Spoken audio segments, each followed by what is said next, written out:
Welcome back to Let's Play Disco Elysium. Last time we spoke with Nia, the novelty dice maker, and we found out that she's not the malignant entity that Plaisance sent us to find. She's just a business owner, living in the chimney. Oh, we're getting the weird graphical glitches here. Can't see the flashlight, but we are holding it. Right, we also learned about Weasel, the role-playing game that was supposed to work over the radio over several isolas. It was a pretty ambitious project, but they ran out of money, out of funding. And unfortunately, the project went under before it could be realized.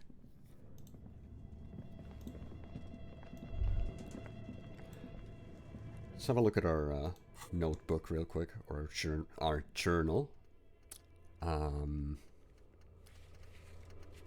We should have, there we go, investigate doomed commercial area. We should go back to Plaisance and tell her about our findings. I guess we'll do that. Oh, and we did miss something here our first time around. A shot put ball. A ball used for playing shot put, a favorite pastime of elderly gentlemen. You feel like you should hold on to this and make good use of it. To sell such a beautiful old school sports equipment would be a sin. Maybe we'll hold on to it.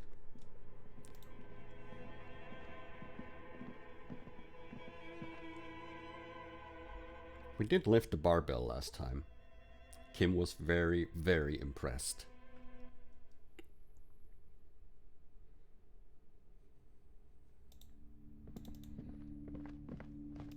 Alright, let's see if we can put on some clothes that might help us with dealing with Plaisance.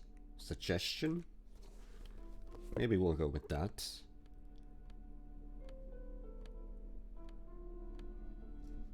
Well, I think that's good enough. Hey Plaisance.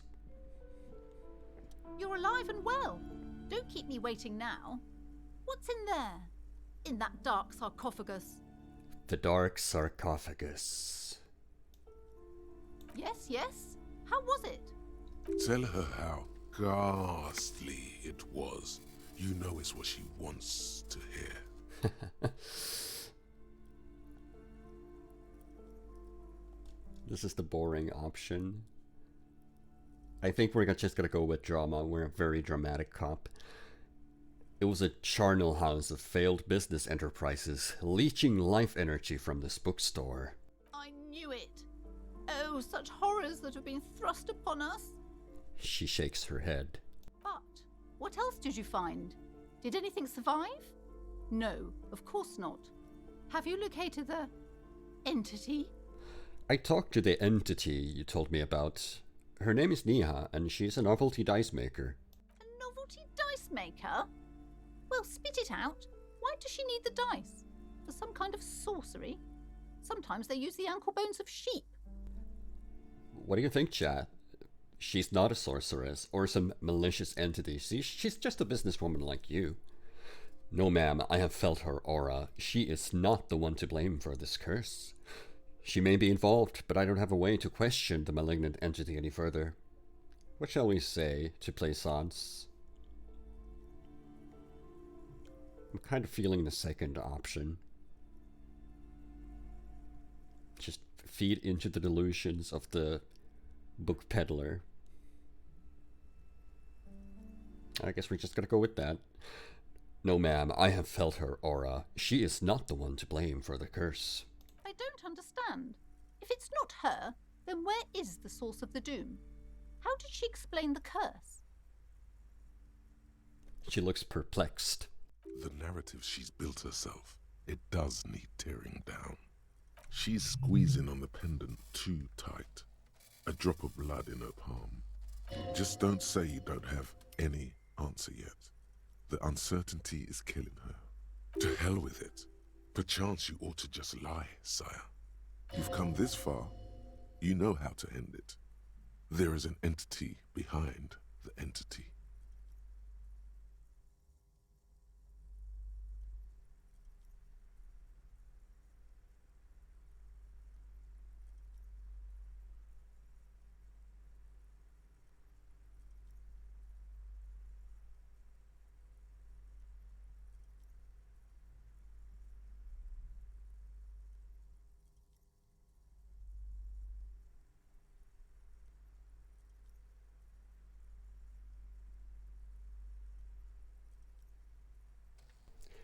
Oh, my mic was actually off for this. Unfortunate.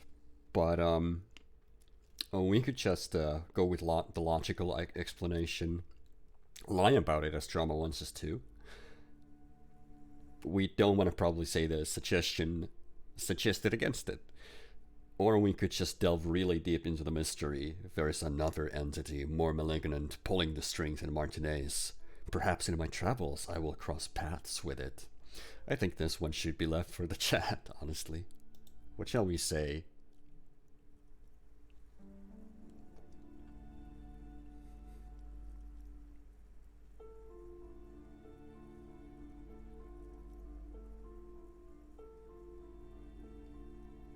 Yes, sink deeper into the mystery. There is another entity, Plaisance. It's more malignant and pulling the strings in Martinez. Perhaps in my travels I will cross paths with it. A third order presence, yes. She lets go of the pendant. A great dark relief washes over her. I've heard of these triactors. In certain occult literature, that's too dark to dwell on for too long, and definitely not in the presence of my daughter. She gestures for you to be silent. I understand everything, sir. Thank you for your descending into the maelstrom. I will keep fort up here, strengthen the wards, do my best. And if you happen upon the third entity in your travels, may the Lord be with you. She performs an X-shaped cross on her chest. Well, this has been absolutely educational. If we happen on the third presence in our travels, we will certainly come back to tell you. Yes, the venture continues. In other waters, darker waters. Should we get out of here before the vortex collapses? Always the skeptic, Kim. Maybe we should move on. Farewell for now, book peddler. I suppose that answer actually satisfied Plaisance. If we were logical about it, she probably would have just denied it. So I guess no harm done, but we did feed into her delusions of this so-called curse. Perhaps we believe in a curse ourselves, just a little bit. We did get a skill point. We have plenty. Is there any stat that we'd like to boost at this point? Inland Empire is super high. I don't think we need any more input from Inland Empire for now.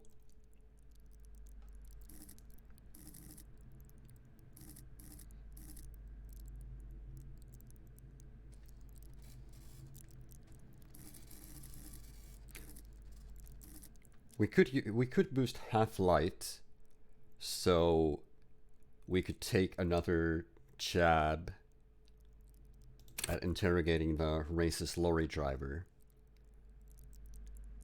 Maybe we'll put a point there.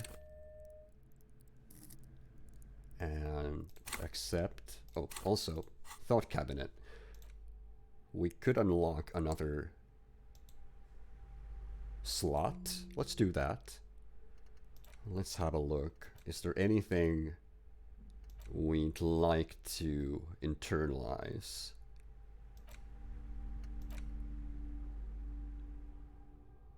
I don't remember where we got White Morning from, honestly, at this point. Mazovian socioeconomics. Again, I'd like to get this done, but -2 visual calculus seems like a bad idea. Let's start internalizing it. See what it leads to. We are a communist cop, so it's only fitting to start internalizing Mazovian socioeconomics. Let's do it. Well, that's it for the doomed commercial area quest. I guess we can move on to more important things.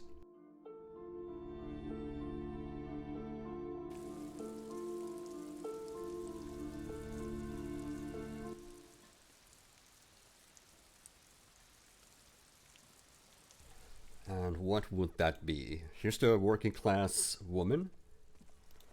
We're looking for her husband. Turns out he is missing.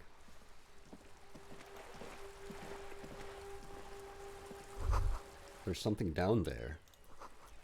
The musty smell of a potato cellar in spring emanates from the air vent. So nothing actually inside. Let's equip our tear bag.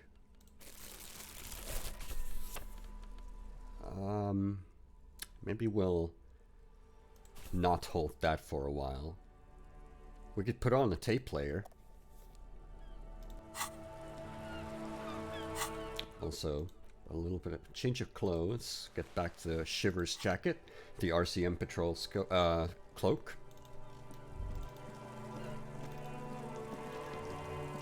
We should be starting blasting beats with this thing. You see a set of tires. No, that's still not happening. Yep, there we go. This is how the superstar aren't cop rolls. Oh, the beat's gone. Where'd it go? Come back.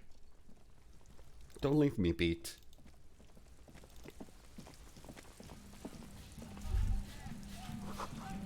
The sound of melting snow dripping off the roof. It's strange. Still have the door of the Weasel, that would be over there.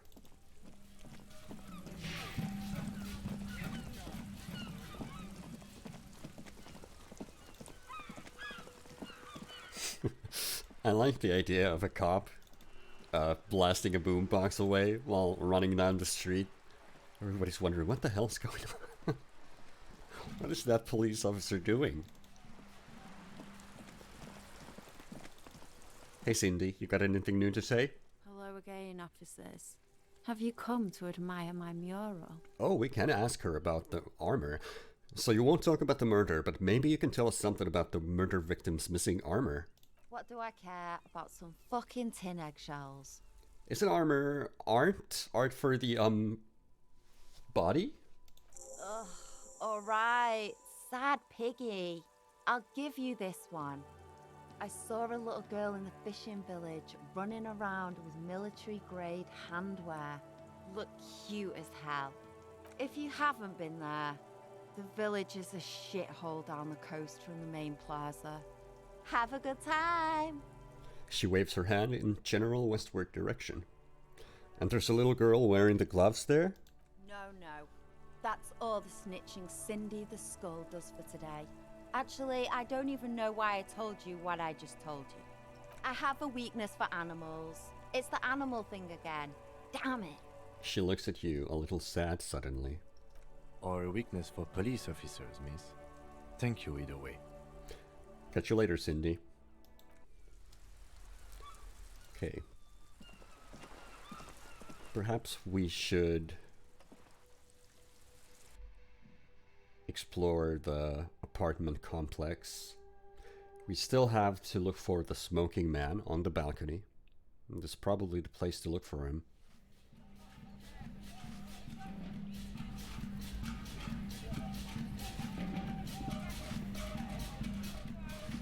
Give me a moment. An elderly woman is leaning on her broom, her knuckles white as bone. She seems to be having difficulty breathing. The cold never does any good for my bronchitis. She sneezes into a dirty handkerchief. Are you alright? Should I call you a doctor? I'm fine. Fine. Don't you worry about me. She starts coughing, red spots appearing on her cheeks. Now, what do you want from me, policeman? She's the cleaning lady. She knows the floor plan and the residence. Who are you? I'm no one. Just an old woman who cleans these hallways. Do you live here? If you can call it living. I have a little room upstairs right next to the coal room. It's barely bigger than a closet. But I don't complain, no. I have my bed and my aching bones to keep me company. And that's all I need from this world. And all she gets, too. The coastal wind beats down hard on the coal room door outside. Splashes of waves make the balcony slippery. She hasn't spoken to anyone for a while. Even her sentences feel rusty. I'm looking for a young male in his mid-20s, dark hair, skinny build, a smoker on the balcony. Yes, yes. I know who you mean. The scrawny boy who's always smoking like the devil, right? She looks at the other end of the hallway. Somewhere in the building, a child starts crying. You hear a radio tuned to a talk show and someone taking a shower. What's he in trouble for? Oh boy, the second option is just a little bit overkill. No trouble, I just want to talk to him. Do you know where he lives? Talk?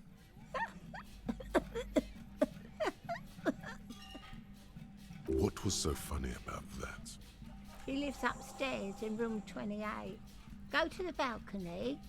It's one of those doors there. He's usually home in the evening. Maybe we can catch him. Thank you.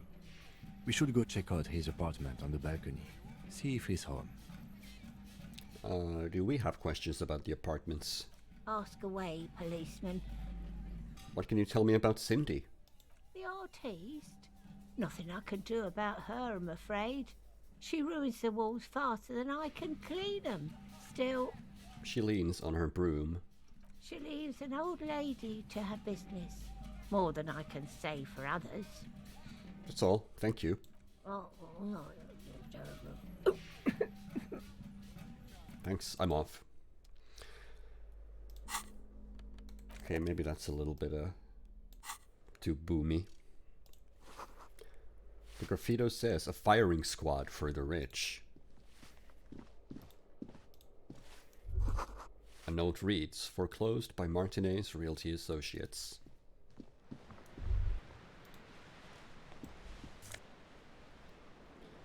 Found a book, 16 Days of Coldest April.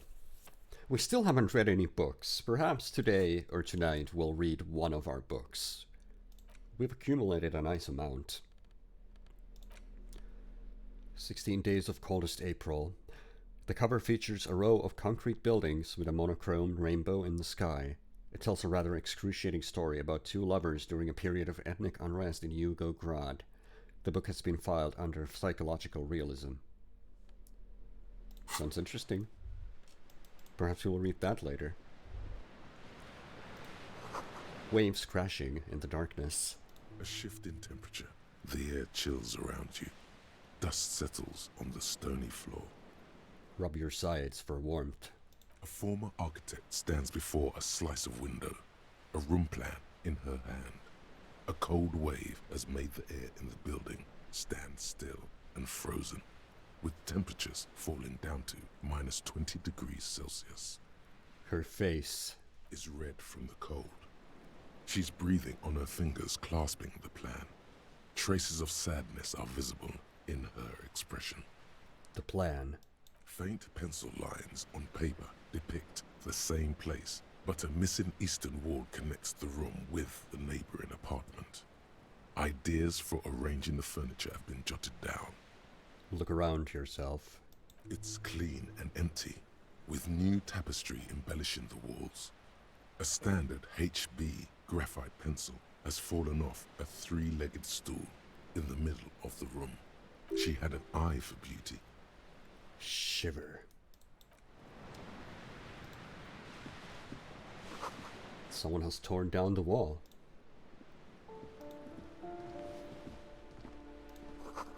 An old grocery list on the table. And checks. Nosifed? A little bit of money.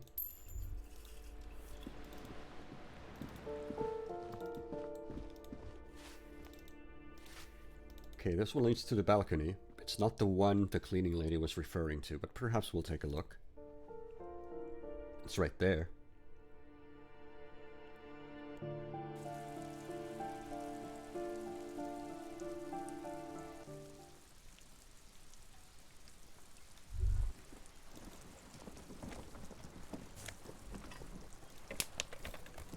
Some tear.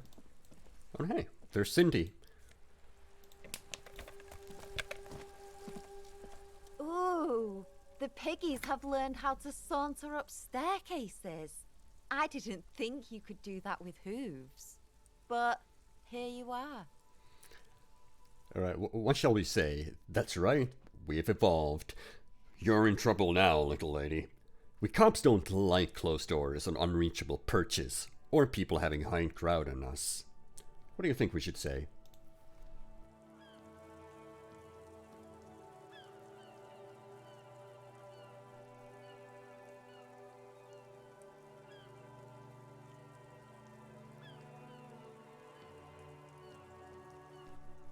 That's right, Cindy. We've evolved. Yeah, I can see that. Cool mutations. She crosses her arms. That smell coming from her paint bucket.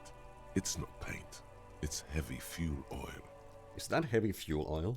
Red-dyed heavy fuel oil, intended for exclusive use in government vehicles, to be precise. He says, studying the contents of Cindy's bucket. What did you think I was using? Aquarels? Sucked it out of a cop's fuel tank myself. Back in Jamrock. I think I'll leave this one for the chat too. Fumes are bad for you, okay? This is not us. We're totally not narco. But, I mean, I guess we could be a narco and still take narcotics. It's a little bit of a cognitive dissonance thing, but it might work. You'd better hand it over. Or, that's some clever cultural commentary. That's the art cup answer. We are a bit of an art cup, but maybe we'll leave this one up for the chat.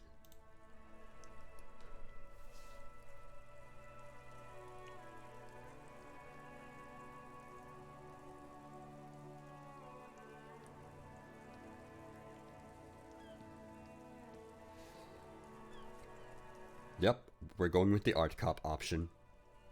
You ain't seen nothing yet, piggy boo. Looking forward to it, Cindy. Catch you later.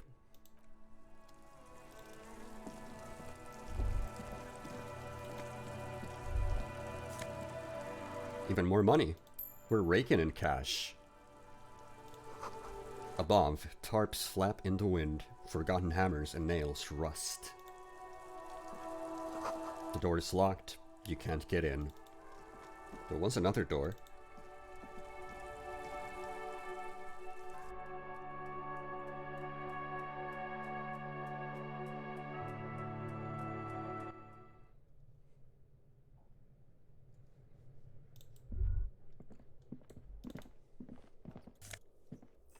Ooh. Bourlom laborer genes. Gives us +1 to electrochemistry. -1 to reaction speed. Let's have a look. +1 electrochemistry. God ass. -1 reaction speed. Hindsighted. Although these genes look worn, the wearer must have had an ass given to them by the mighty Lord himself. That beautiful peach-shaped man-ass has imprinted itself so deep in the fabric, you can't help but wonder if wearing them would start molding your own vague rear side into a more shapely form as well. Okay, so it's the same as her flare cuts. It gives us +1 to electrochemistry, but it's -1 reaction speed, which is kind of bad already. But savoir-faire is even worse, so maybe we'll put on the laborer genes. Yeah, look, it's snazzy. What's that? The pockets of these new jeans are perfect for sticking your hand into. Makes you look cool, calm, and collected. As your hand enters the pocket, your fingers brush against something. Soft, yet crinkly. Take it out. Hey, it's a chewing gum wrapper. It reminds you of the fruity juice of apricots. You should inspect it closer if you have time. Something about the wrapper's texture is familiar. By the way, the raw materials were most likely exported from Seaguy, the apricot suzerainty, and processed in sur-le-clay into the apricot-flavored chewing gum, loved by kids of today and yesterday. Something about it is familiar, and not only to your fingers. Interesting. Enough coal to last for several winters. Smells of chemicals. 100 tiny feet scurrying beneath the grate, the rats of the city.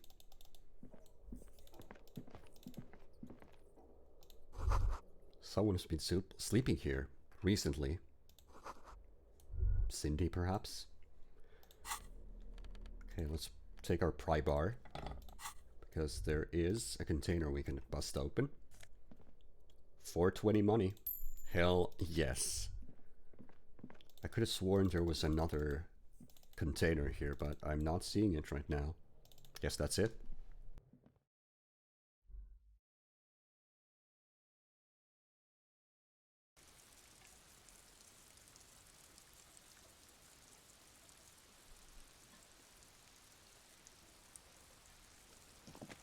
Hello again, officers.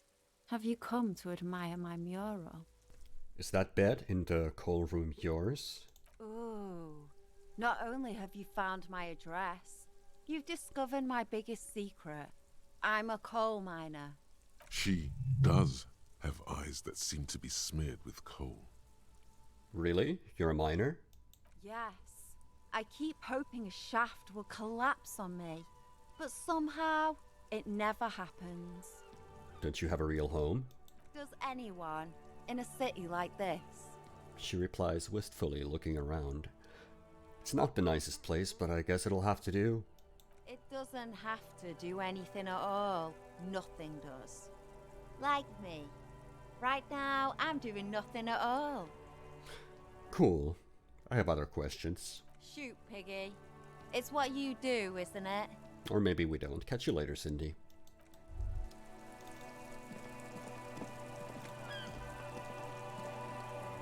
So let's go back to looking at the apartments, and eventually maybe find the smoking man. See if we can have a chat with him, seeing how he had eyes on the murder scene. Apartment 8. Their mailbox is overflowing. More money. Door number 9 is locked. And there's a postcard. Boogie Street 46. This crumpled up postcard depicts an open-air market in Boogie Street, about 5 years ago. A vendor smiles as dead roosters line his stalls, hung by their feet from the canopy.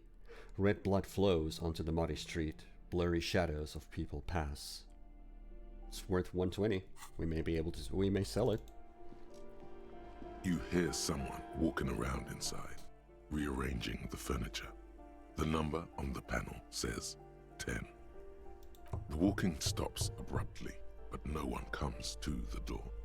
You can feel tension on the other side. Sounded like a woman. A woman's shoes. Knock again. A poor communard, from the looks of it. The room is barely bigger than a closet. That's not what it says, though. It said, this time the steps come closer. Who is this? Demands a female voice, very intense. This is the police. Open up. Do I have to open the door? You hear the clacking of heels again as the other side walks right up to the door. Her tone is now getting a defensive edge. Do you have a warrant? I'm not obligated to open the door if you don't have a warrant. Let's go. We don't have a reason to get inside that apartment. But Kim, it's a door. We're door-opening machines. It's generally easier to do things if you have literally any reason. Fine. This door has been closed with a padlock. A chalk-drawn number on the board says, number 11. Knock. No reply. Examine the padlock. It's a solid lump of metal, but the shackle is deeply corroded. A solid pair of chain cutters would make short work of it. Better whip out those cutters. You won't get very far otherwise. Yeah, it's a -10 because we don't have the tool in hand. See, Kim? There's literally no reason for us to go here either, but we may as well, right? Someone has drawn a 5-pointed star on the wall. This door has been closed with a padlock. A chalk-drawn number on the board says, number 11. It's at 72%, but perhaps the chat can improve our motorics to bring interfacing to 5. As I click the button, it should give you the option to increase one of my stats, decrease one other. So it works. Of course, you can just bring the interfacing down if you want me to fail.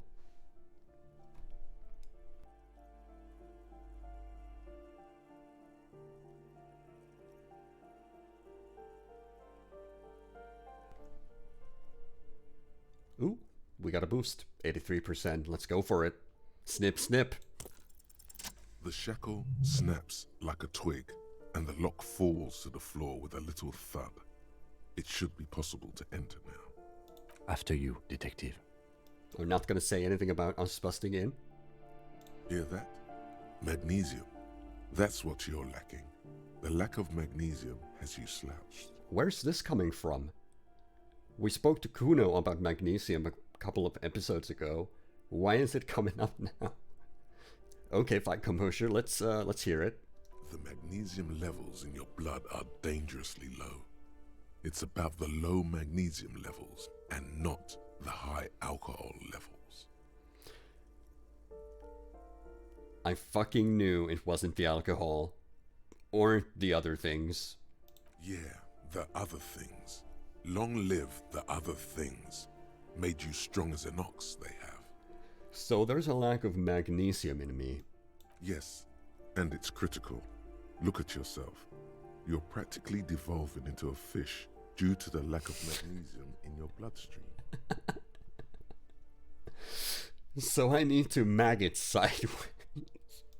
Maggot sideways? What are you talking about? You need to maggot up.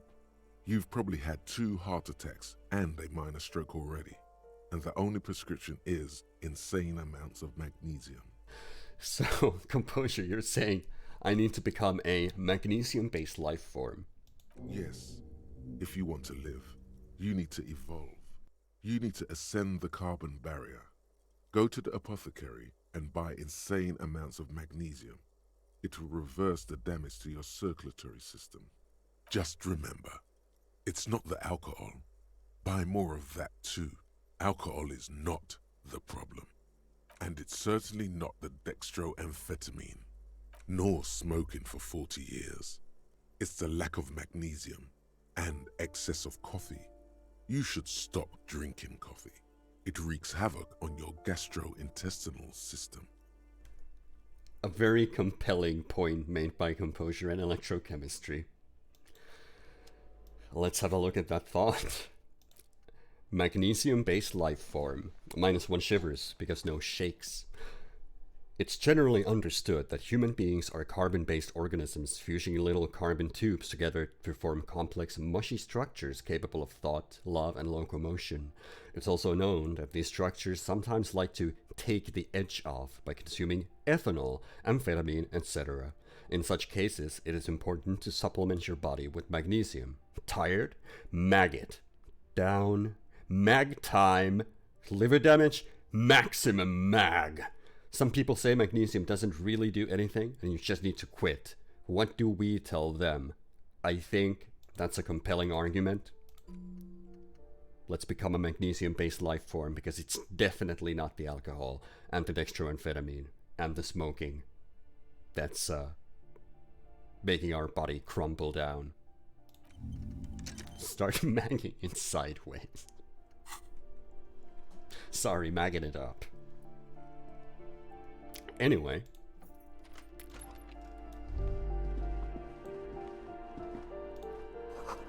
A flamboyant poster of a white star. Real lithography. Photos of revolutionaries posing with guns. Books of critical theory on the monstrosities of capital and such. Revolutionaries love to pose with their guns. A bullet. And a lounge jacket.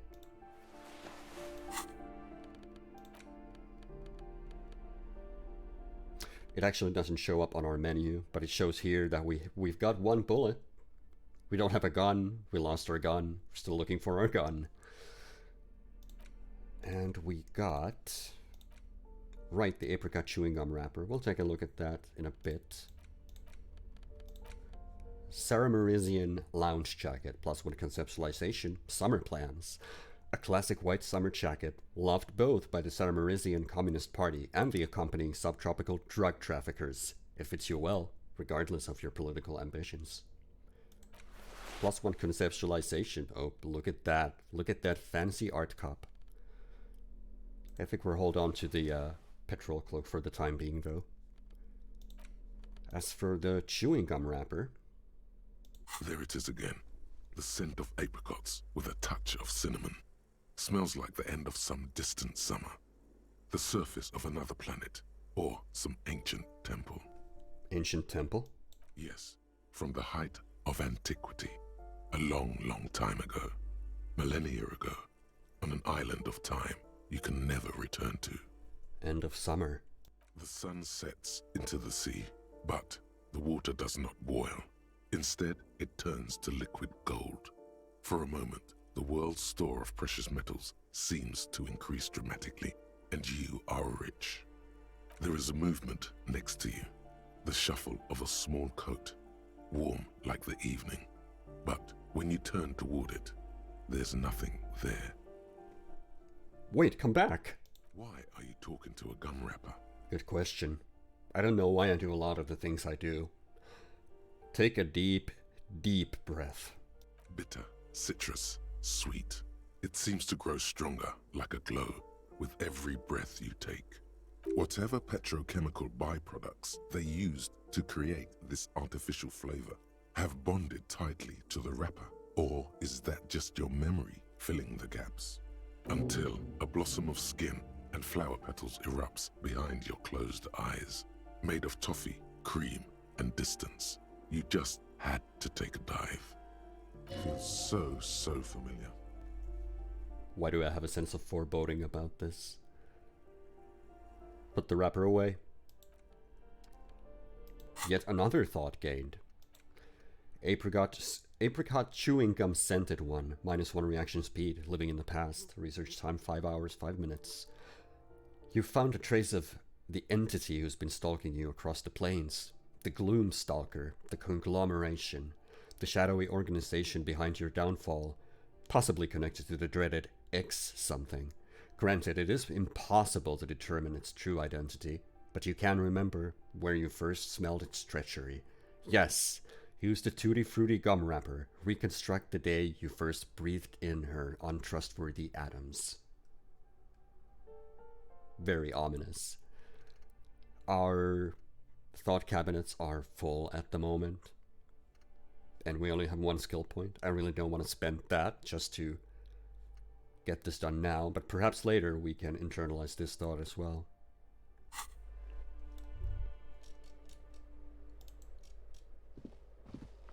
A plaster cast bust depicts a middle-aged man with impressive sideburns. The name on the plinth reads Kraz Mazov. Honestly, he does kind of look like you after all. I think we had this happen before. Why does this tenant have a bust of Kraz Mazov in her bedroom? The White Star, the photos on the wall. I think we have broken into the apartment of a young communard. How fitting. Kim, you have to admit, this Kraz Mazov bears a striking resemblance to me. Hold on a second. Is this why you broke in here? To find out whether you're Kraz Mazov? Chat? I have to consider and investigate all possibilities. No, it's purely coincidental. I'm not saying that I am Kraz Mazov, it's just that we look alike. What shall we say?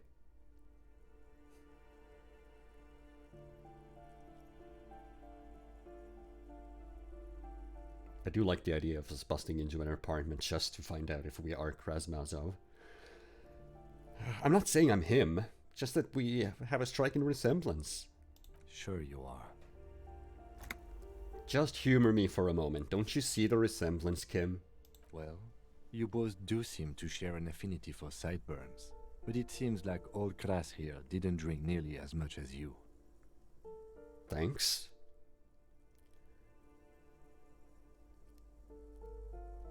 I'll leave this one for the chat as well. How do you know? The bust is probably just a romanticized depiction anyway.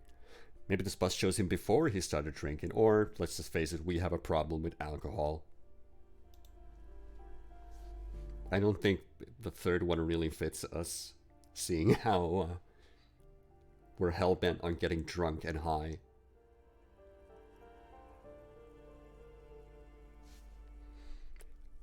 Well, maybe the bus just shows him before the drinking started, Kim. Very well. Let's look for identifying features then. There we go. Doesn't he have a birthmark right here? What about you? I can't tell, I can't see my face. Alright, but here's the big thing. Krasmasov looks Samaran, and you don't. Again, just leaving it up for the chat. Let's face it, it's not something we have in common, or just try to convince Kim that we are Samaran. Or no, he doesn't. Like a 5-year-old child. This should be good.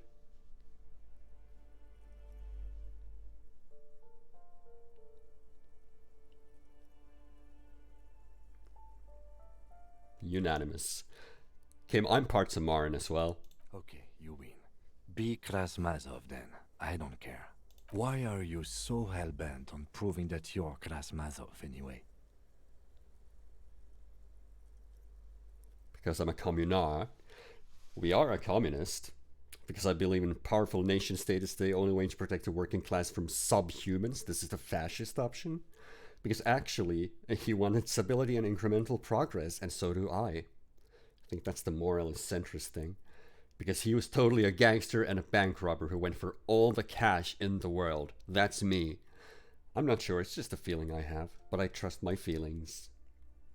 Yeah, chat can shape us up for this particular one.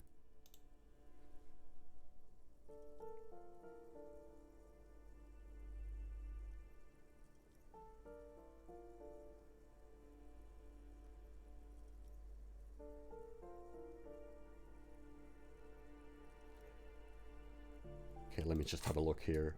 Moralist 3. And yeah. Because he actually wanted stability and incremental progress, and so do I. I think you have misunderstood who he was, but if you say so. I think we're communist enough to salute Father Mazov, the hero of the working class. Whoever lives here definitely shares your enthusiasm. He leans closer to inspect the photos of revolutionaries on the wall. There aren't many communists around, not after the revolution.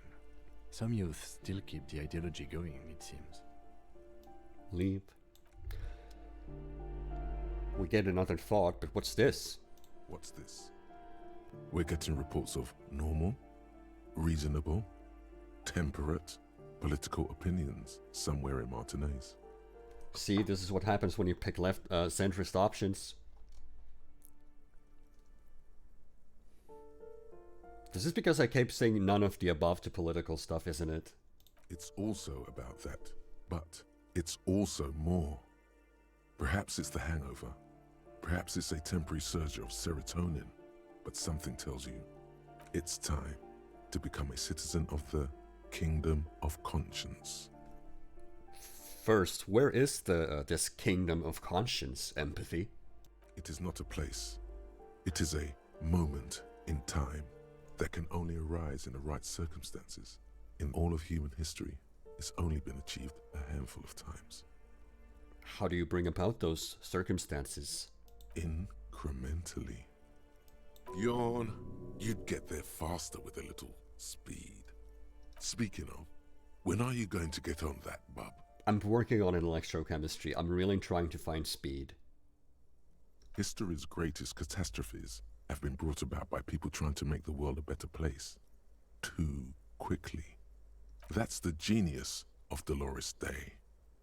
She recognized that progress is meaningless if its gains are lost because of instability. Real, lasting change can only come about gradually, increment by increment. But what about all the things that are wrong now? Tisk tisk. Just because you live in the present doesn't mean you have the right to place your needs above the needs of the future. You may never live to see the kingdom of conscience. Your children may not. Even your grandchildren might not. But that's no excuse not to keep working. What rationality? What sang-froid? What a fucking joke.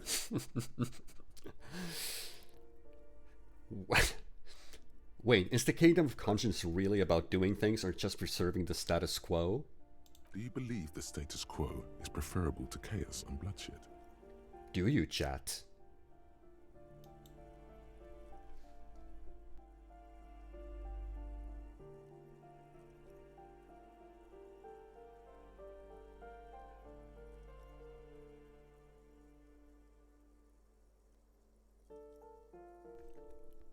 Yes. There you have it. Sometimes holding the line is progress. Okay, but what's the kingdom of conscience actually like? The kingdom is difficult to comprehend, and even more difficult to describe, partly because humanity will need to discard many of the categories that define and limit it today. The kingdom of conscience is post-capitalist, post-national. It's also post-industrial, post-ideological, and even post-sexual. I guess I'll leave this one up for the chat too. I don't think we're really very centrist or moralist, but we can be. Shall we opt for it, or shall we go with electrochemistry and composure? Yawn! Nothing ever gets done this way. Which is it?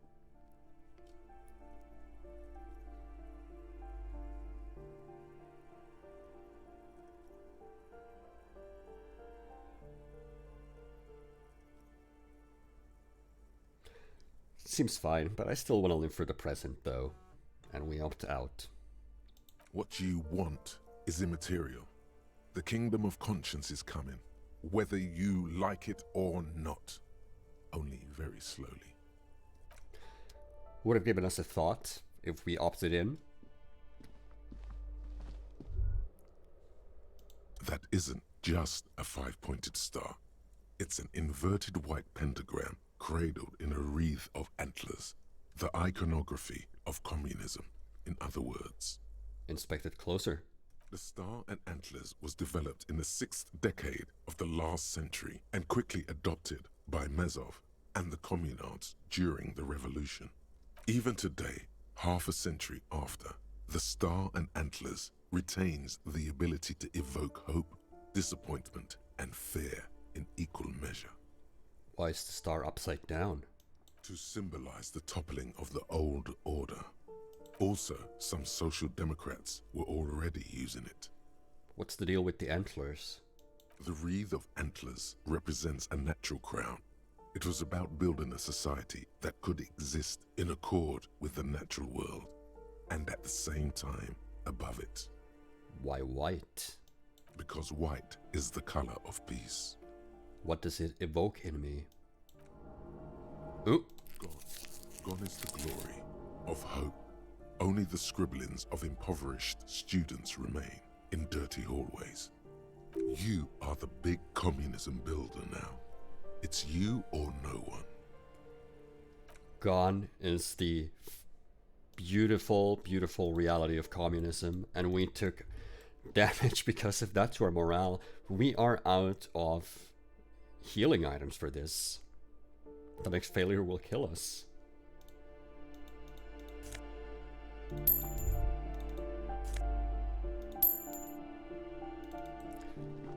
Perhaps we should save our game just in case. We don't really want to lose all the progress we've made here.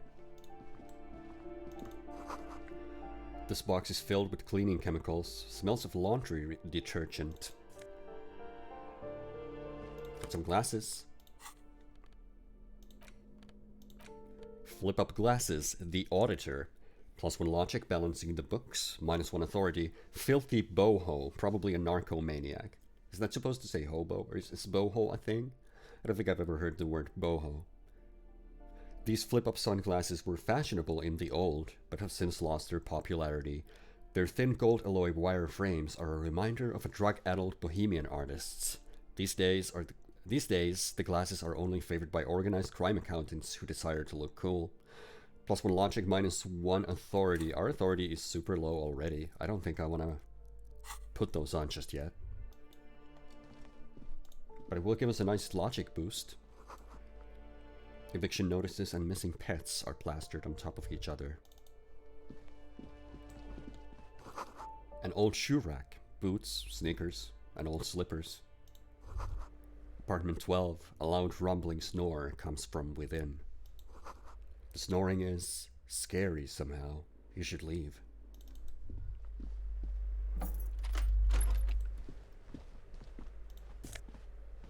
Oh, magnesium. We are gonna need that. And some alcohol. Some sweet, sweet alcohol. Moss crawls on those bathroom tiles. Actual moss. These shower curtains are covered in some sort of slime. Yum. Let's pick that dirty bathroom money. I suppose this is the balcony.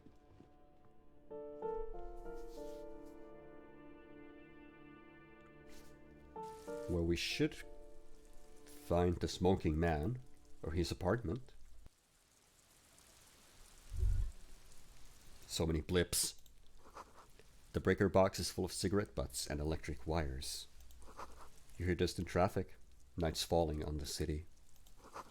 A maroon glow of light pollution rises from the east. The curtains shift just a little. Someone's watching from within. 54.5 real. We're a hustler. Just a door. Nothing for you here right now. I mean, it's a door. We could open it. We're cops. We're door opening machines. Someone's growing rosemary, thyme, and a cactus. This door is made of metal and appears to be reinforced. Someone here really values their security. Number 28. This is where the cleaning lady said the smoker on the balcony lives. Let's see if anyone's home. Knock on the door. No one answers. Looks like the young man we are looking for isn't home. I think our best chance to catch him is in the evening. He looks around, taking in the cold spring air. We should return tonight after we have finished with our day's work. How about 9 p.m.? Sound good? Sounds good. Tonight at 9. Tonight at 9 p.m. Right here. Apartment number 28. Good. Let's go. It's only half an hour from now.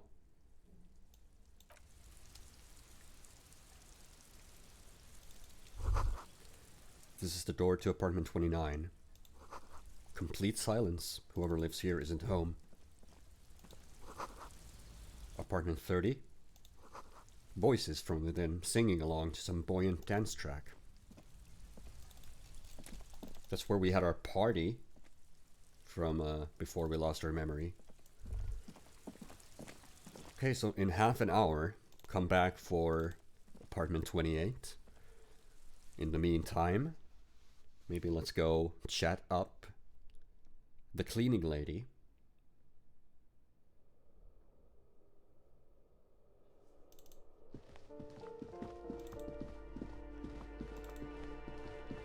Maybe ask about some of these apartments. Give me a moment. A few questions about these apartments. Ask away, policeman. Do you know who lived in the foreclosed apartment? The hell am I supposed to know? Another nut job, I assume. She really doesn't like those nut jobs. Bad blood there. Why is there a hole in the wall in the abandoned apartment? Some lunatic lost his mind. All kinds of morons pass through these halls. Is one of the residents on a vacation? Their mailbox is overflowing.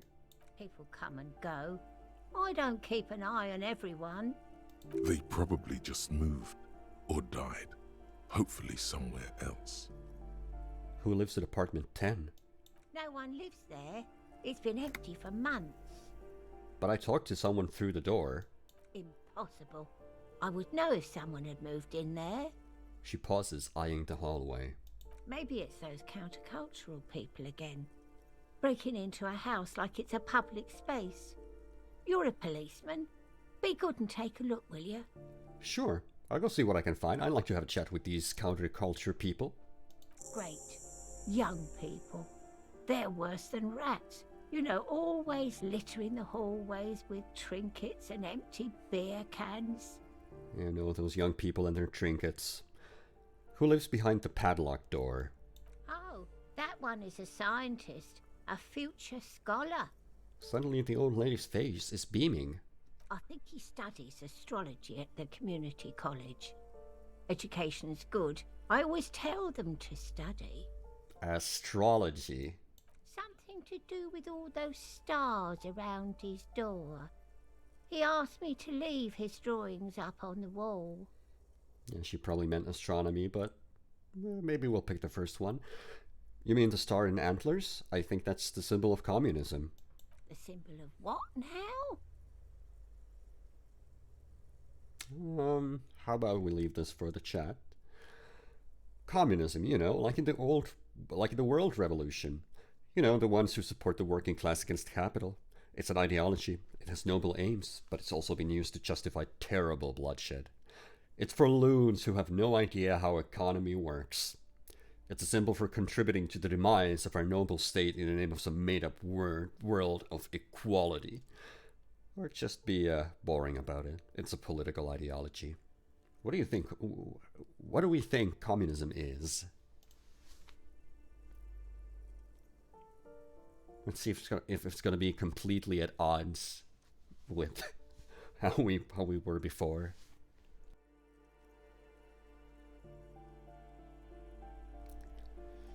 Yep, ideology that had some noble aims, but also been used to justify terrible bloodshed. You know, kind of like in real life. The cleaning lady shrugs and returns to sweeping. The clash of ideas and atrocities are as far from her world as fairies and wizards. That's all, thank you. And we've internalized the thoughts. Anti-Object Task Force. Behold, the Anti-Object Task Force has assembled. God's avenging angel, arrayed against the lower emanations of the Darkened One.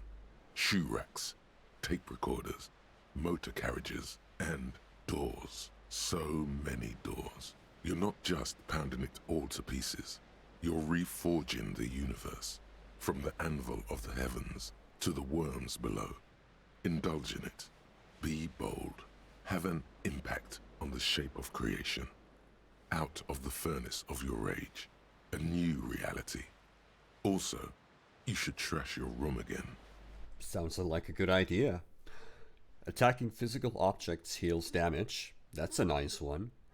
+1 pain threshold, thick skin, and all physiques learning caps raised by 1. It's not bad.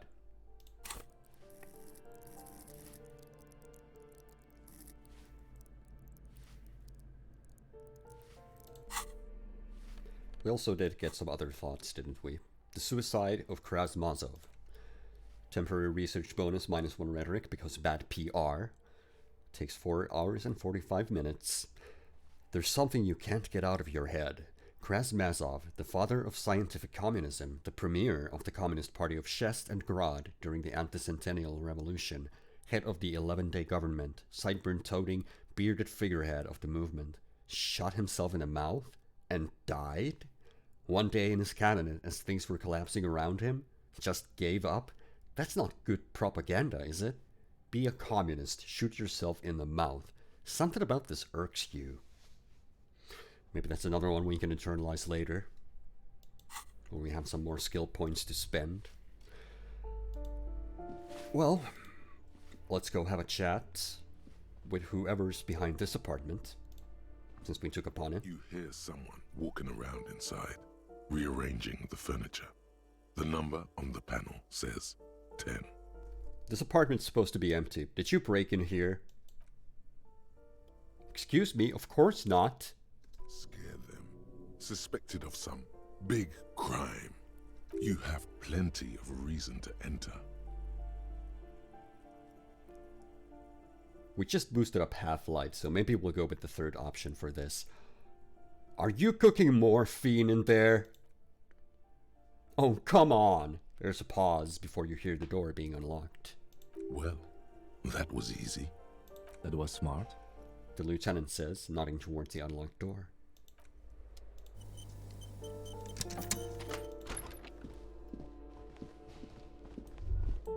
And who are you? Satisfied? My name is Marielle Charpentier, and I'm an agent with Martinez Realty Associates. I am not breaking in, as I have every right to be here. The keys, see?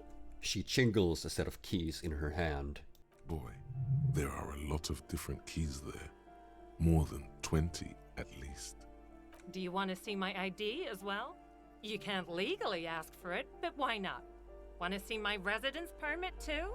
She fumbles through her purse, fishing out a light paper-clad passport. Well, let's inspect it. It feels flimsy in hand, with the words Revachol Zone of Control written under a nondescript municipal logo. There's a picture of her with shorter hair inside, along with all her personal details. Nice haircut. Thank you. Do you have any questions? I need to be back in Midtown in an hour. What are you doing here? I need to get it ready for the next lease, but as you can see, the previous tenant completely trashed the place.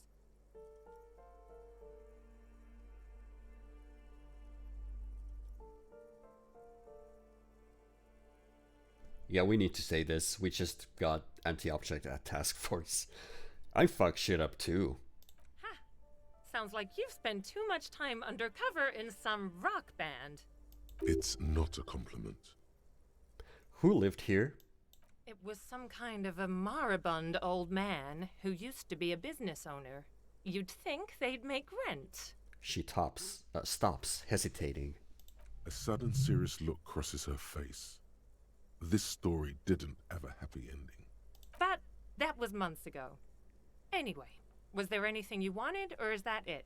I'm in a hurry. Who lived in the foreclosed apartment down the hallway? Oh, that's another huge mess. The former tenant owes us 3 months of rent. 3.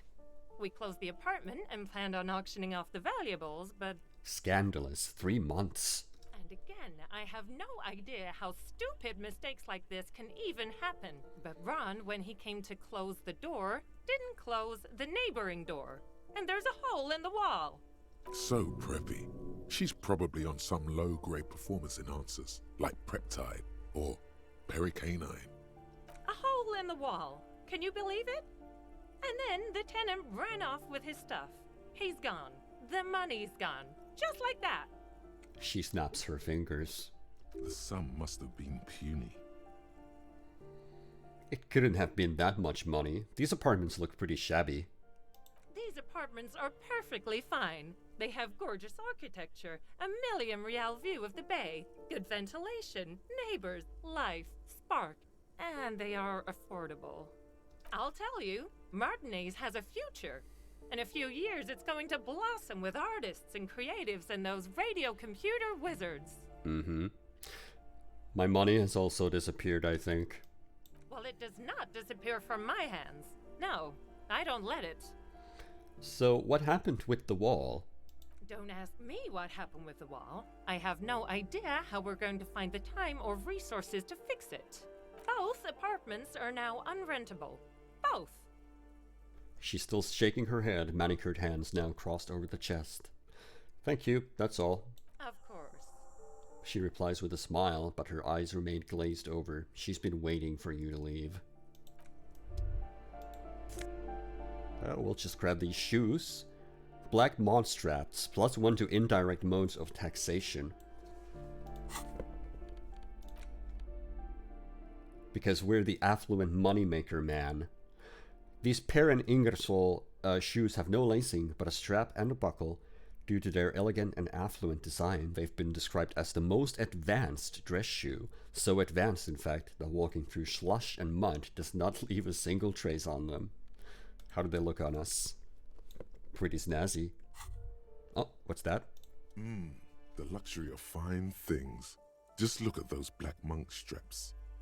After spending an entire day hustling, who's to say that you didn't deserve a pair of ridiculously expensive shoes on your tired feet?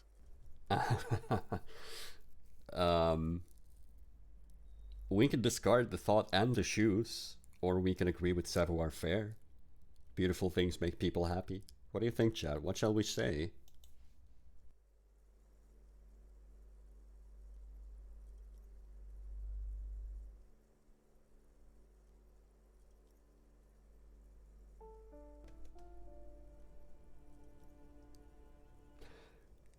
Beautiful things do make people happy.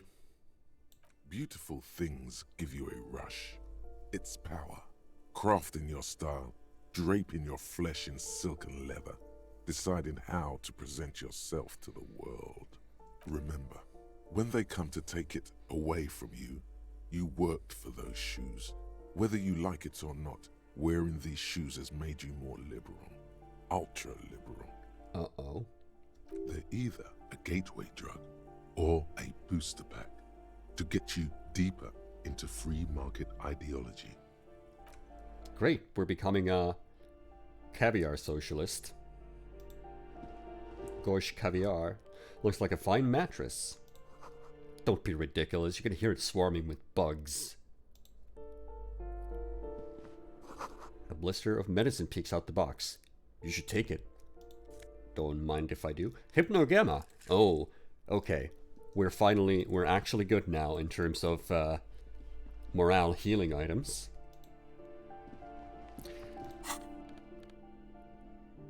I still like having the +1 to composure though.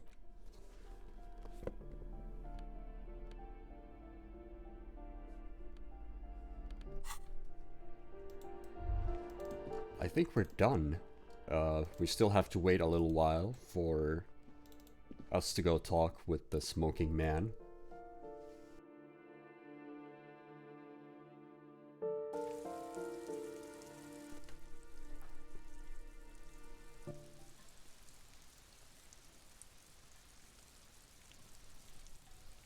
Brings us out here. Well, here's the Weasel's door. The door to the Weasel's den, guarded by the lion-headed knocker. Both have seen better days. Well, we are gonna have to get on Evrard's good side. And in order to do that, we could open it or we could lie to him about it. It is right here. Let's say, if the chat wants us to unlock the door, go in, or shall we lie to Evrard about it? We are kind of interested in what's behind the door, though. But maybe it's either 4 or just 5. Leave it alone, and lie to Evrard about it.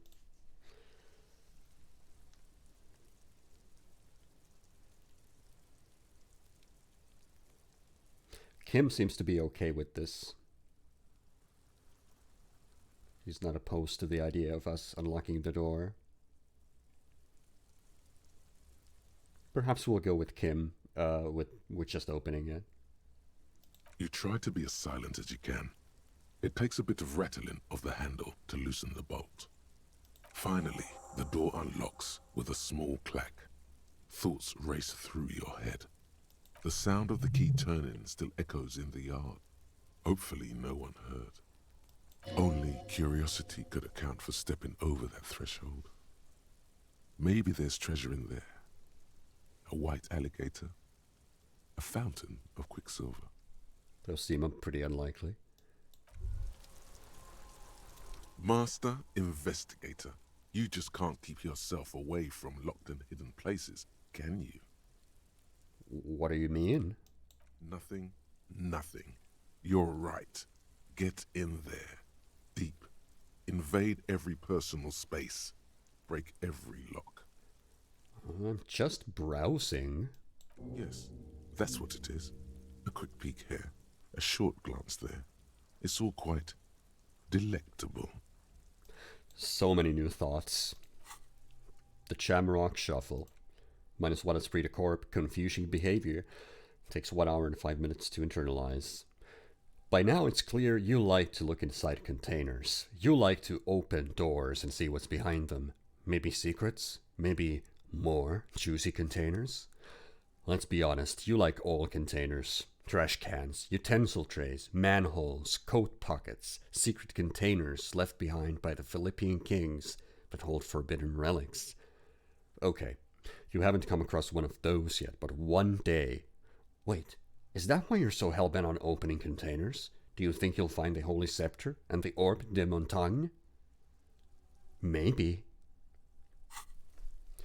Again, we don't have any thought cabinet slots, unfortunately, but maybe we'll have a peek inside. See what kind of Weasel's door we just opened for the Union boss.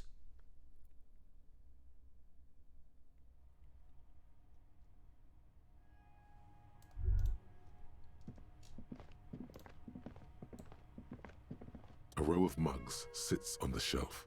Each one depicts a human figure. A dark-skinned woman grinning amidst mysterious symbols. A broad-shouldered man shoveling potatoes, and others.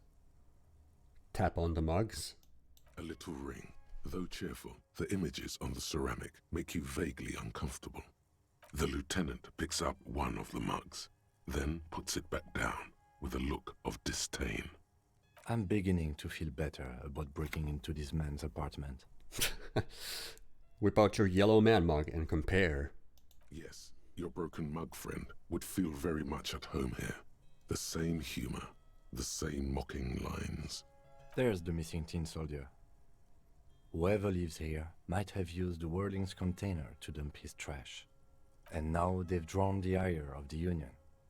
The plot thickens, as they say. An interesting little clue. Let's see where this goes. Clues have a way of magically connecting to other clues down the road. Perhaps you should break into apartments more often. Perhaps we should. Do you really think it's the same person who put the dead man's clothes in the trash? That is another quest we have. We need to find someone who has unauthorized access to the Whirling's trash. It's one of those little clues. Do you really think it's the same person? Who knows? I'm not expecting too much from this clothes in the trash lead either way. It might turn out to be some random local matter, but still, a nice coincidence. You could ask Everard who this person is once you're done here. Move on from the mugs. The smell of disinfectant in the room smells like chemicals. Whoever lives here admires fair-haired fantasy heroes with big muscles. Like the man from Helmdall. Inter-esalary dress shirt. Gives us +1 to logic. Let's see, what is our logic at? 4. Whereas our drama is also 4. And our current shirt is boosting drama. But if we put these on, we get +1 to drama.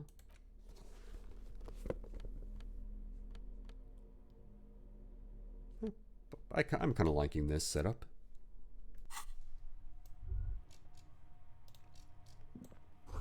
You can almost feel the warmth of the red sun on the flag. This is the flag of Revachol, the suzerainty. What's with the sun? This isn't just one sun, but there are little suns dancing around the big sun. This is the sevenfold sun miracle. And what's that? It's an optical atmospheric anomaly the first settlers saw. Happens in cold weather. 6 small suns around the big one. This complex halo phenomena is how old Revachol got its flag. Lieutenant, the old flag of the suzerain. The tenant is an old-fashioned guy. By old-fashioned, he means very right-wing. We're not really a fascist. We've established that we're not one. But at the same time, some people have chosen fascist options for us. It's as much as the ultra-liberal ones.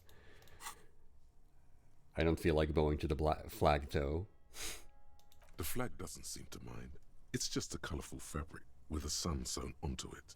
Like all feudal flags, it looks like a children's drawing. A book titled The Hidden World of Walking Sticks lies open.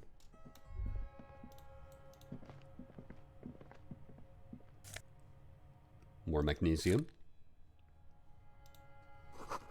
Small suitcase full of clothes. Guests are staying over? And some Nosafed.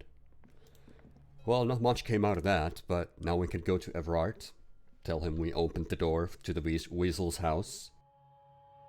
Maybe he'll be more amicable towards helping us.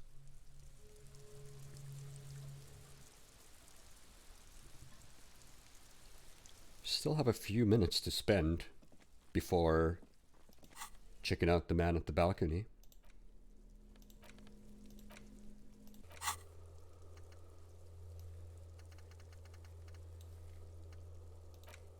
Oh, we didn't report back to the cleaning lady. That's true. We should go back to her.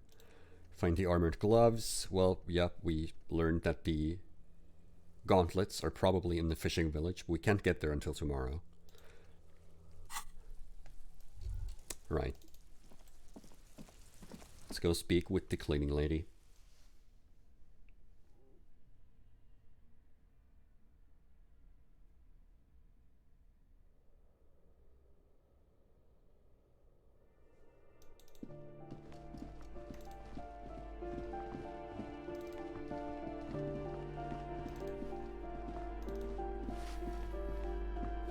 Give me a moment. I didn't find any counterculture people in apartment 10. It was just a real estate agent setting up the room for new tenants. I see. I hope some good people are finally going to move in. This place needs them. Okay, chat, maybe you can choose this for us. Yes, radio computer wizards are coming. They're gonna save the place and the economy. No one's coming. There will be nothing but a squalor unless we start killing real estate agents. Lax women and sexual deviants, that's who will come. I'm sure everything will be fine. This apartment needs slow change. Imperceptibly slow. This is probably the one, the kingdom of conscience choice. The moralist option. Gradual change. Which is it?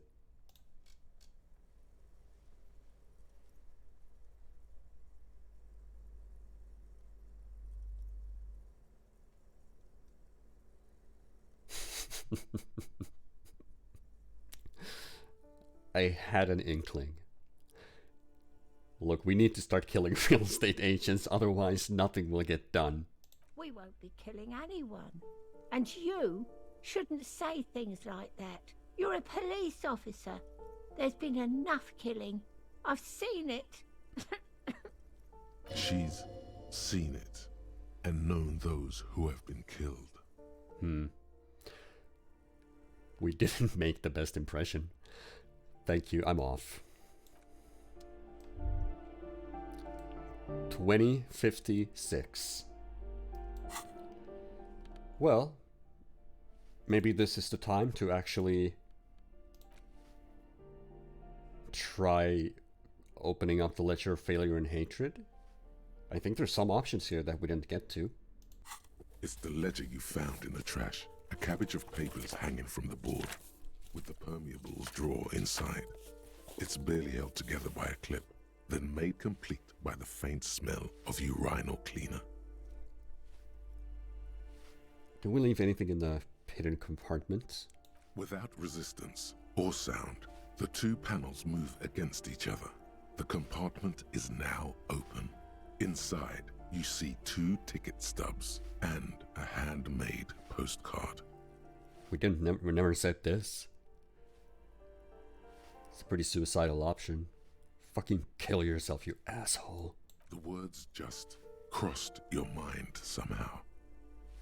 Who were they for? Who do you think? You. Close the compartment. It's slightly, ever so slightly, difficult to breathe once you've done so. The drawer is locked.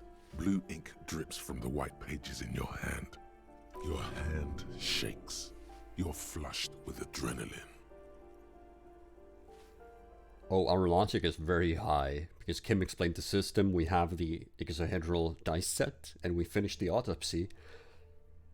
Let's try reading some of those case files as we wait for the smoking man to get home. Yes, you can piece them together using the alphanumeric code on the margin. It always begins with HDB41, then date of initialization and time of arrival on the scene, followed by the title. For example, HDB 41120111700, the Next World Mural. Wait, HDB 41? Weren't those officer precinct? Why, yes, your precinct number is 41. And HDB... Every last alphanumeric in the files begins with it. And these are your case files. It's safe to say HDB are your initials. Harry Dubois, HDB. Still feels like there's something missing from that. I think what you meant to say was RAC, Raphael Ambrosius Cousteau. No, the alphanumeric begins with HDB. Can't you see the sire is tired of these fabrications? RAC is clearly what it says on the case files. These are official documents. There is no arguing with official documents. Exactly, Logic. It clearly says RAC. I don't know what you're getting at. Good. How long does it take to read one of these Raphael stamped cases? Fine. It takes about half an hour for you to piece one together. Mr. Raphael, which one do you want?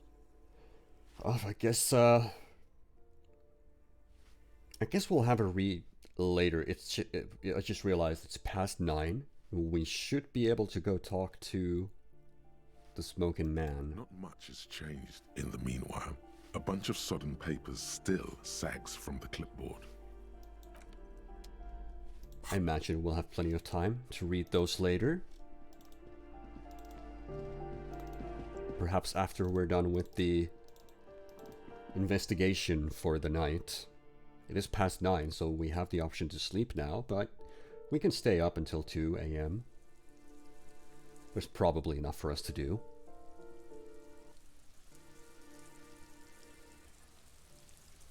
Would you look at that? There he is. Gendarmerie, you found me. The young man on the balcony gives you a bright smile before taking another drag from his cigarette. His slender figure is backlit by city lights, its distant streets and motorways flashing like diamonds. And his shirt is still unbuttoned. We got your hint. We found the key right under the stone. Beautiful. He replies, smiling. As he looks at you, something sparkles in his eyes. So tell me, are you here to make things right again? That's what I'm aiming for, yes. Honestly, I'm just not trying not to screw anything up. I'm not going to make things just right. I'm going to make them spectacular. Or ignore his questions and go about asking about the murder scene. Which shall we pick, chat? Are we gonna make things right again? What things? I'm not sure what things.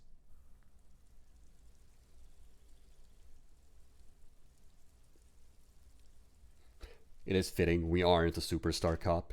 We're gonna make things spectacular. Beautiful. He says again. A nearby street lamp casts shadows on his chin, drawing out his slender cheekbones. I have some good news for you. My Sunday friend is visiting me tonight. I told him about you and he'd like to say hello. Step in. He's already waiting. Why would I want to meet your friend? Trust me. You do. By the way, I'm really digging the view here. Mm-hmm. That's why I chose this place. Martinez is special, isn't it? Wait. Suddenly you are digging things? The lieutenant whispers to you, shaking his head. Very well, I'll talk to him, but first I want to talk to you. I have so many questions. That's nice, but I don't have anything to tell you. It's my friend you're looking for, not me. He takes another drag of his unfiltered cigarette and looks around. It's getting dark and the neighboring windows have lit up one by one. Downstairs, a cat crosses the yard, disappearing into the bush. Besides, I've got to run. He's going to leave you alone again. That's sad. Something tells you you're never going to talk to an individual this cool or mysterious ever again. But I just found you again. Just look at it. It's a beautiful night. Who's going to stay in on a night like this? He's right. Only losers go to bed early. Time to break out the booze. Only if you promise that we'll talk again. It's important. Something flutters in the corner of the lieutenant's mouth as you're saying those words. We'll talk. Just not tonight. Take care, alright?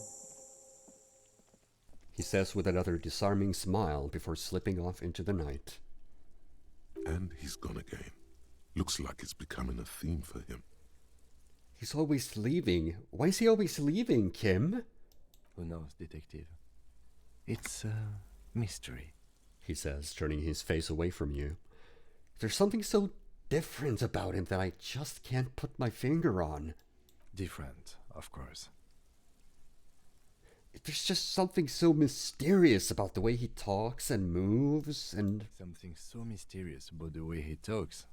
The lieutenant squints his eyes, trying to hold back laughter. Very mysterious. Very. He's barely holding it together. It's all he can do to keep from bursting out in laughter. Come on, detective, let's go. We've got a potential witness to interview. His Sunday friend, remember? He nods at the apartment door before you. Okay. Let's, go have a chat with the Sunday friend. Kim is clearly amused by something in our behavior. Whatever could it be?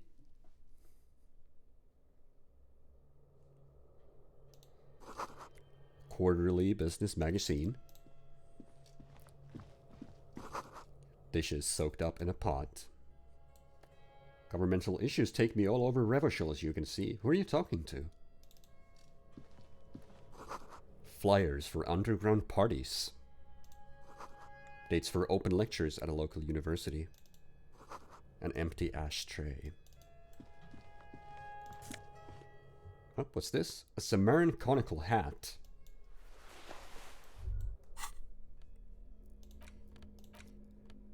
+1 to logic. Super logical for a cop to wear this. -1 suggestion. Insensitive bachelor party vibes. This tawny cone-shaped hat looks like a beacon of Sumerian wisdom, its straws sticking up like antennas. Thank God you can't really see people's reactions when they see you strolling around in this incredibly insensitive headpiece. It looks pretty cool though. +1 to logic. We already get that from the glasses. And I do like an encyclopedia, and there's no downside to this one. Maybe we'll need a logic boost somewhere down the line.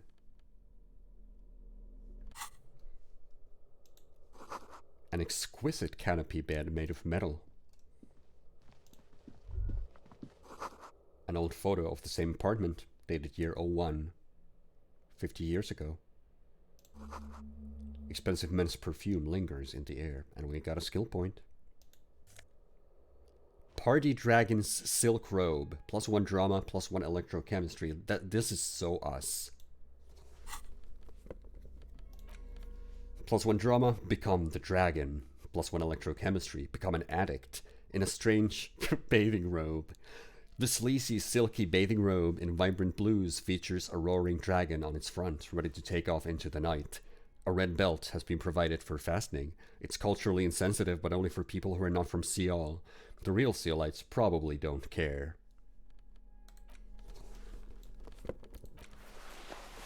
Yeah, look at that. Look at that insensitive clothing.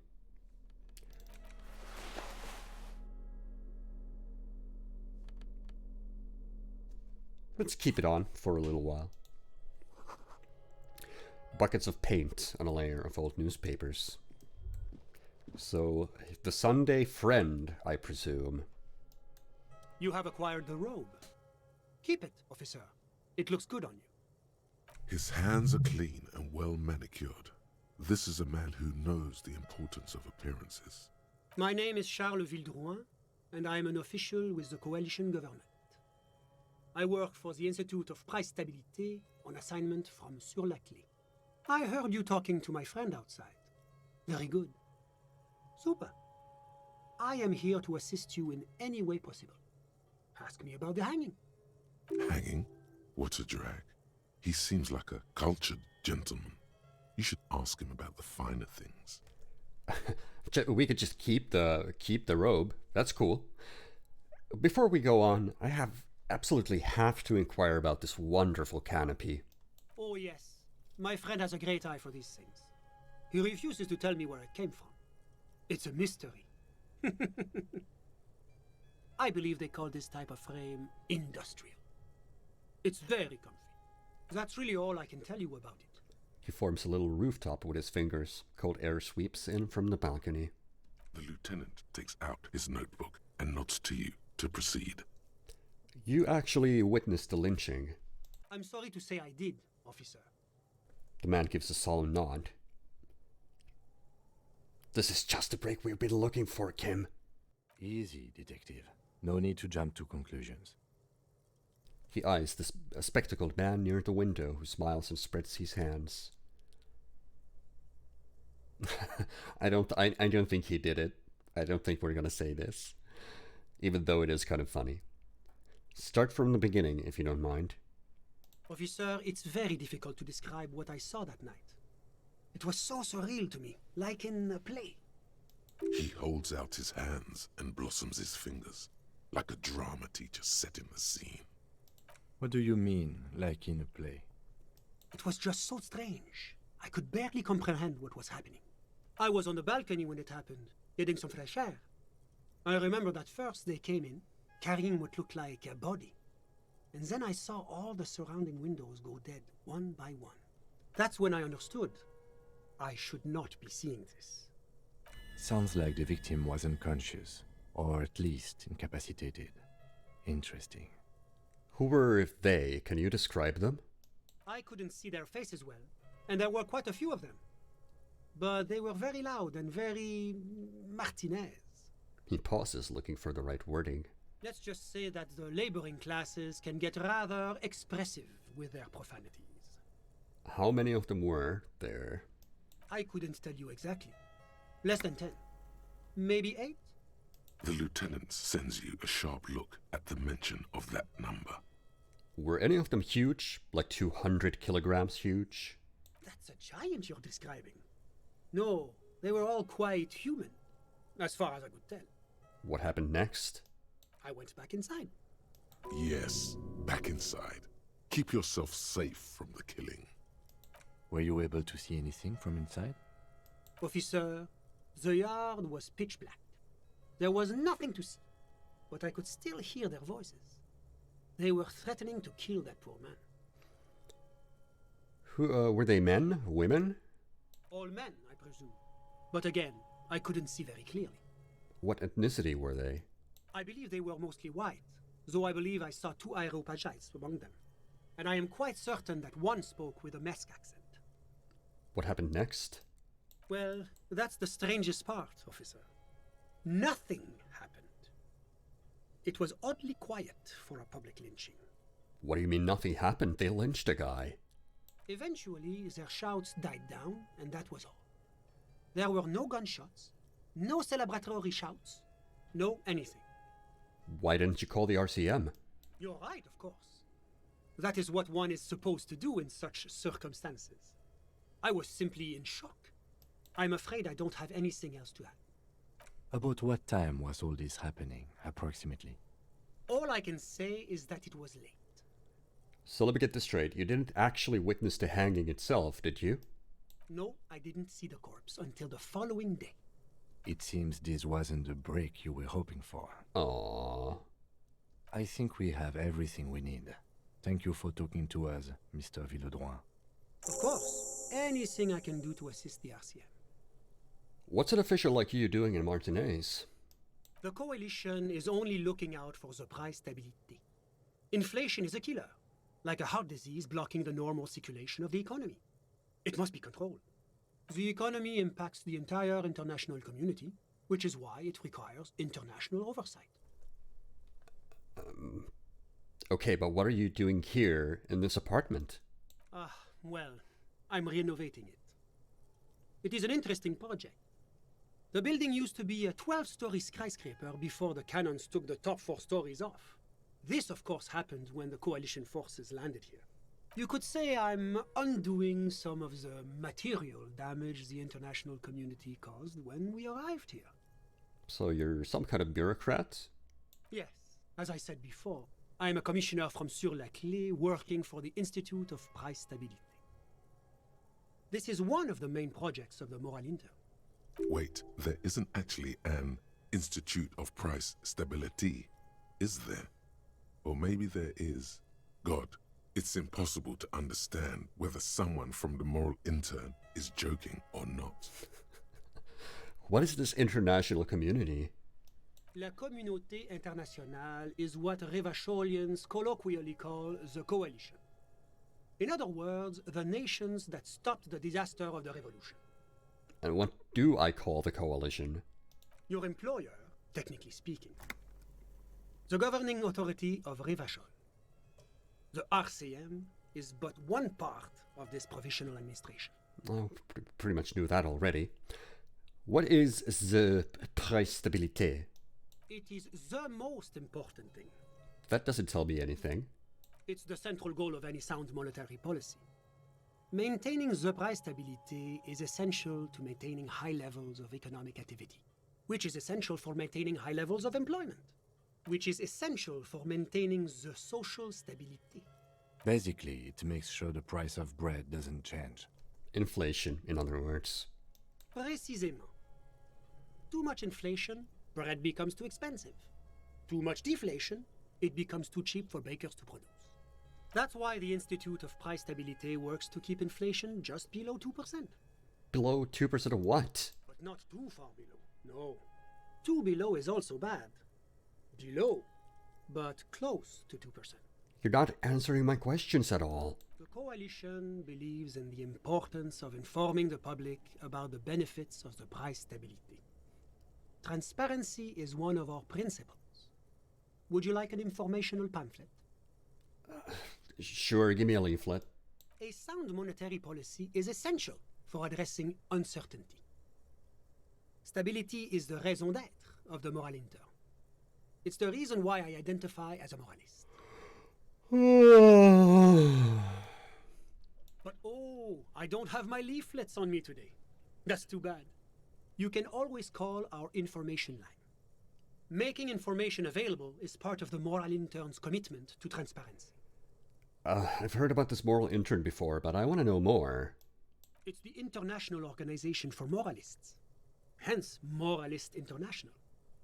The Institute of Price Stability is just one of its many mind babies, as is the coalition. So what I'm hearing is that we're moral intern bitches? Doing one's job doesn't automatically make one anyone's bitch. Besides, there are more nefarious powers to work for than the Moral Intern. Are you a moralist, Sunday friend? But of course, But why? because moralists believe in a normal, stable world governed by democratic values. Lieutenant, are you a moralist? Me? You've managed to catch the lieutenant off guard, but only for a moment. He quickly recomposes himself.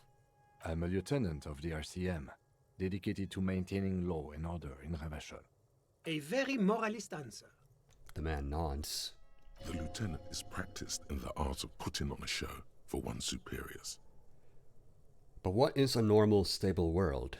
The Occident is part of the normal world. Oranje, Sur-la-Clé.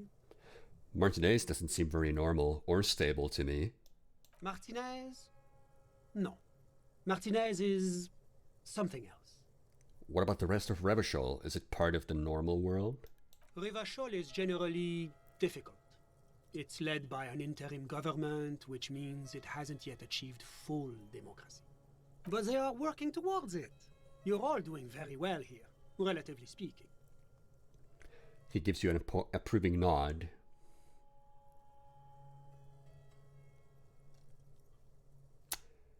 Yeah, how about chat decides our answer towards this, shaping up our political affiliation? I don't think I'm a moralist. It sounds incredibly boring. I want more action. It's the ideology of foreign occupiers. Rivashol must be governed by Rivasholians. Democracy is a meaningless sham as long as the working class is under the boot heel of capital.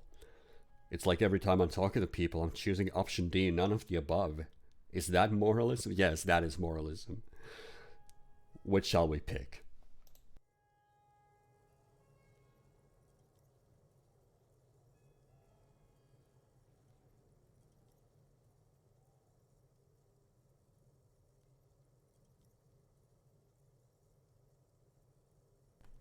We're heading down the moralist path, choosing none of the above.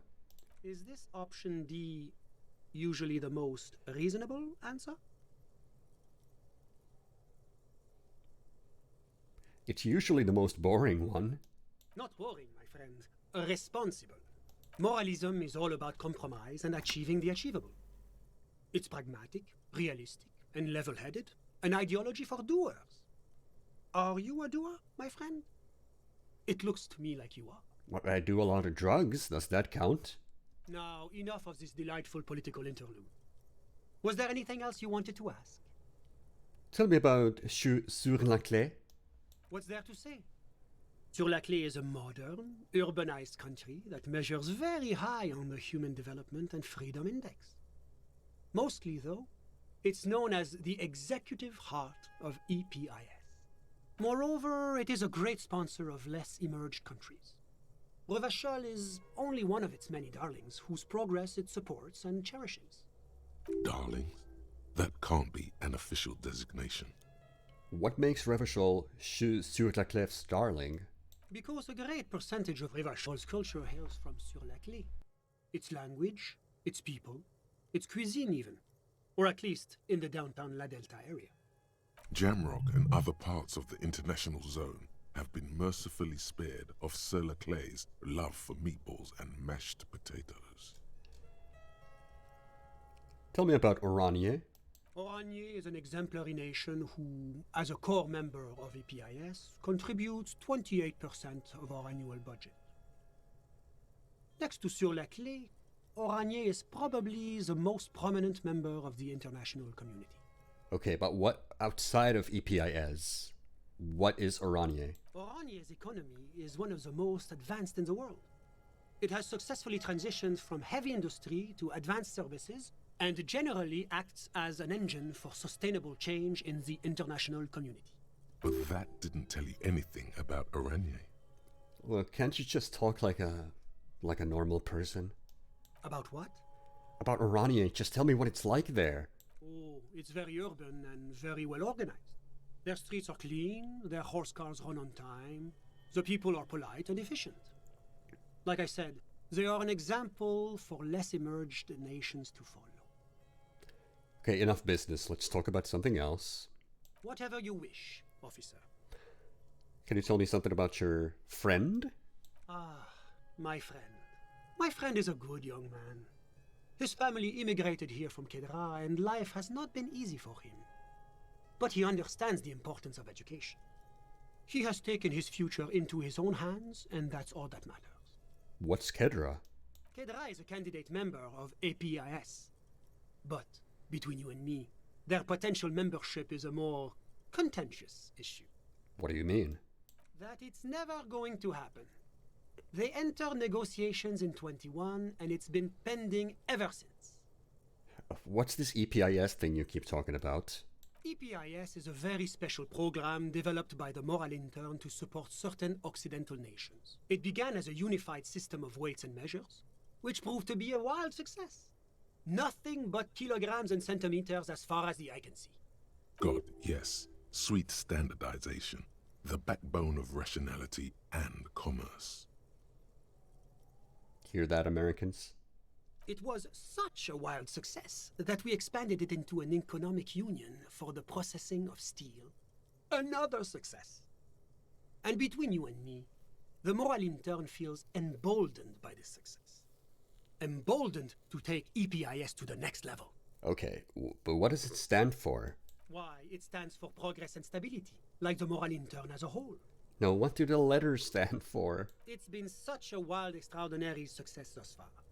We are very excited to take it to the next level. You don't even hear the words I'm saying, do you? A supranational political alliance. The United States of Occident. Is it going to be like this place here? You mean Revachol? No, it's going to have transparent democracy. Is Revachol going to be a part of EPIS? It's one day going to be a candidate member of EPIS, sure.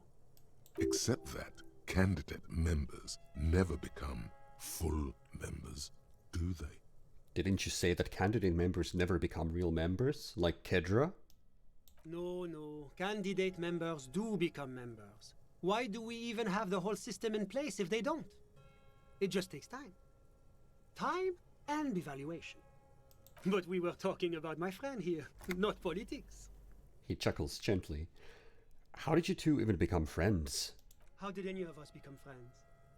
Bad things happening on the Insulindian Peninsula? Oil platforms ablaze in the night? Civil wars lasting for years? Finally, the international community is forced to step in. What are you talking about? No one becomes friends that way. Au contraire. It's how millions of people end up where they are. Meeting the people they meet. It's how I came here, and my friend too. You still haven't told me who he is. Sorry. Who? The man throws a quick glance at his watch. Your friend, the smoker on the balcony. We were just talking about him. But I told you, officer. He's a bright young man here to pursue his education. Education is the foundation of our future, especially the arts. It is a cornerstone of our civilization. Fine, but what's his real name? Officer, you have to understand. I can't give you his personal information. I'm sure you have your own methods and databases, right? Please don't put me in this situation. So all you can tell me about him is that he's here to study the arts. He's deeply enmeshed in the study of the fine arts, yes. Which arts? He's a truly free spirit. He likes all the arts. Perhaps graphic design, printmaking, who knows? The world is open wide for a talented youth like him. What are you doing in his apartment by yourself? I'm just enjoying the view. What view? It's dark outside. Listen.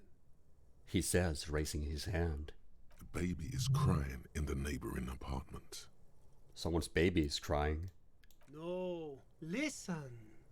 He says again, looking outside. The Insulindian Bay. I was asking about your friend. My friend comes and goes. I'm sure you'll see him around. He's a busy bee. A busy bee? What an odd choice of words.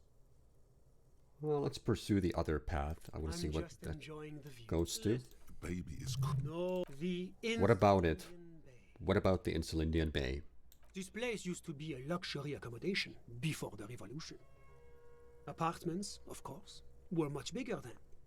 A few walls have been added here and there, leaving some of the tenants without a private bathroom or a kitchen. But the million real view stays. You can't take that away. He knocks on the balcony door, his face mirrored in the darkened glass. Well, it just leads to the same path, I suppose. My friend... A busy bee? What an odd choice of words. I'm all ears, officer. I guess that's everything. Thanks. I've got what I need. A moment, officer. Hmm? Do you have everything you need from me? I'm afraid we won't have the chance to speak again once you leave. Why is that? It's against diplomatic best practices for an official in my position to be discussing murders with local militiamen. And I'm pressed for time. After you leave, I should be leaving as well.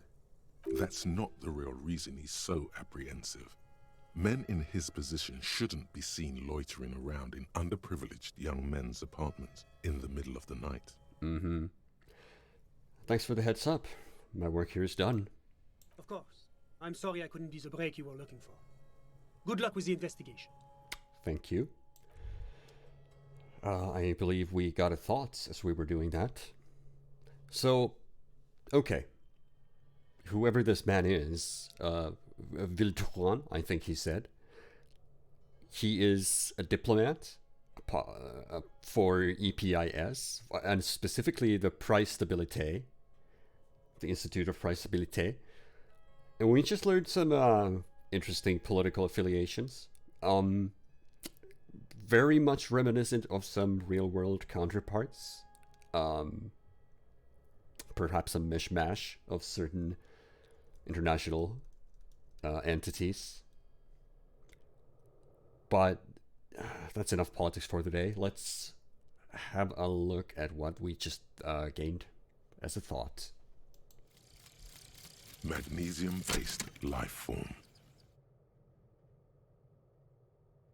We tell them, hell no. You're about to become a magnesium-based life form. The age of the primitive carbon man is done. No longer must mankind rely on slow-working background radiation to take us further into our genetic destiny. This is the era of guided evolution, and magnesium is the key. You are the first of your species. The next step in human evolution. An advanced magnesium proto-man who mags it up, drinks it down, and sniffs it sideways. Alright, we got +2 to volition, magnesium receptacle glands, -1 logic. No such thing, man. Doesn't exist. +2 to volition is not bad. It increases our health pool for morale, and it's now at a whopping 6. Well, we didn't get the break we were hoping for from Mr. Vildor. We did investigate the Doom commercial area. That's something we got done today. Interviewed the Sunday friend. We previously fridged the victim's body.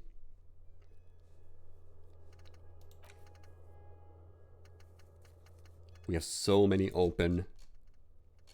things open to us right now, but I think for the time being, we're gonna save our game. Go on a bit of a break. It's been a rather long session. And perhaps next time, we can actually find out more about who murdered the hanged man. Titus and his crew, they admitted to doing it, but something's off about that. We're still trying to learn what actually happened. But we froze the body, so now we should have free access to it later on. But yeah, for right now, it's good night from Disco. Till next time.